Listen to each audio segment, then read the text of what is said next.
Hello, everybody. My name is Brian Endless, and I'm the president and founder of the Come Together Project. As more and more of you join us on social media, the most common question we get is, what's the plan? And the answer is, we need to turn this into a movement. We need to literally come together with people who we have a lot in common with.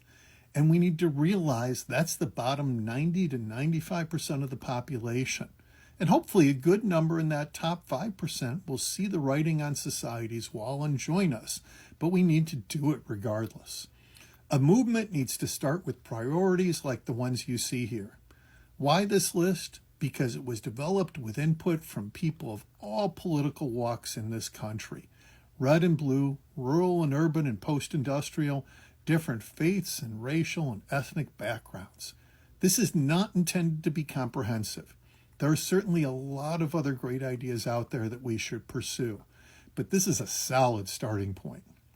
The great news is when talking to people from all walks of life, there are many more things that we agree on, and we can make an enormous amount of progress if we focus our time and energy on those. We need to change our focus as a society and look for how we can succeed in making our communities better for all of us. The wealthy elites and big corporate leaders out there want us to fight about things. They have set us up over the past 45 plus years to focus on the negatives that we disagree on. But the rest of us have a lot in common.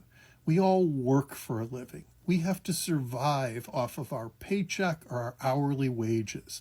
And the vast majority of us are having trouble doing that.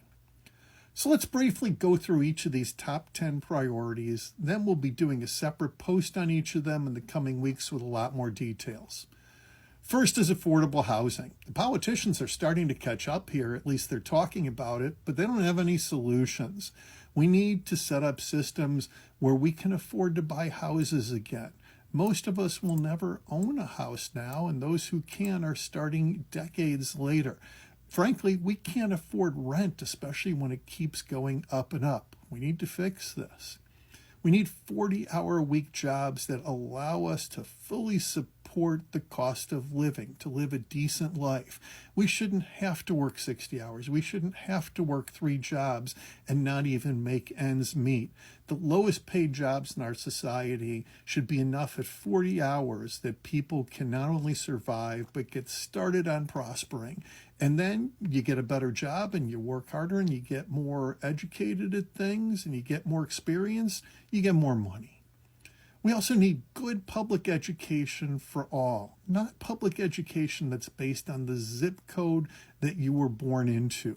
Quality should be available for everyone. Fourth, we need affordable childcare. This is one of the great failures of our current society and economy. We have an economy that forces us to have 2 parents working in almost all cases, and then we have to pay for childcare that's too expensive for those 2 parents that cost almost all of one's salary. It's ridiculous and needs to change. Fifth, we need quality, affordable, and accessible health care. This came up with almost everyone we talk to. We should be able to pick our doctors, and when our doctors make decisions with us, we should be able to get that treatment, to get those medications, and not to pay an arm and a leg for it. Nobody should go broke because of health care. Every other society on the planet has fixed this. We have not. Sixth, we need prices for goods that don't constantly go up. This is insane. Quote unquote inflation goes up a couple percent every year. Why is it then that food prices have more than doubled in the last 3 years? Other prices have gone massively up in that time. We need to control this as a society. Seventh, we need stable and reliable Social Security and Medicare and Medicaid for when we're older and incapacitated. We should not be leaving people behind. We got rid of pensions, and now we have to live on Social Security. Most of us aren't going to survive without it. It needs to go up, not to be sacrificed in politics. Eighth, and this one's especially important for rural and small towns and post-industrial areas, we need Wi-Fi, internet, and cell service that allows everyone to connect and connect at high speed. That's crucial to being a part of modern society. Ninth, we need better care for soldiers and veterans. We are terrible at caring for our active soldiers who sacrifice so much for us, and especially at caring for veterans once they get out of the military. We need to fix this. And finally, the big picture, we need to reduce rural and urban poverty. Those poverty numbers just keep going up. $60,000 is a point that you really need to live on. And a lot of people are saying it's now $100,000 just to be able to live a decent life. We need to control our costs. We need to control our salaries. We need to control everything that goes into it and eliminate poverty. In the big picture, we need to change our focus to things we can accomplish and push back on the negatives. Culture wars, political parties, and different left-right ideologies are a trap, and we're all stuck in it. That tiny group at the top is spending a lot of money and resources to make it look like there is no other way. We need to sit back, look at ourselves, and ask, is this really working for me, for my family, my friends, for my community? And if the answer is no, then it's time for real change. Right now, our government, economy, and society do not work for most of us. We tend to see this as broken, but that's simply not true. Government and the economy really aren't working for us, but they're working very well for those at the top, and they are set up to help those people. Those people have increased their wealth and power enormously since the 1980s, while the rest of us have fallen behind.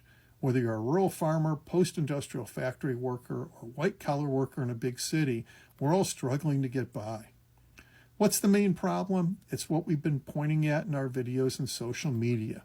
They, the big elites and corporations with enormous money, have been using that money to buy power. They are literally buying our government at all levels through donations and lobbying. And that allows them to write laws that benefit themselves and keep the rest of us down. They don't want us to focus on the things we have in common that the rest of us want our society to focus on. And what they really don't want is for us to think about is that stronger communities make stronger individuals who are more free to do what they want to with their lives. Community and individual are not opposites. We don't have to fight over that. Our goal is not to transform the Democratic or Republican parties. It's to transform our culture and society, which must include a completely different version of American politics. The wealthy elites who own everything have set us up to fight each other, and we need to stop dancing to their tune. In conclusion, we hope this list both helps us work together and generates discussion.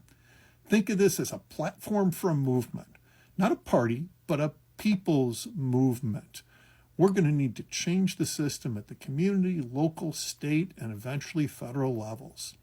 If we're going to come together, we need to be willing to focus on the things we agree on the things we want and like, not the things we fight and hate.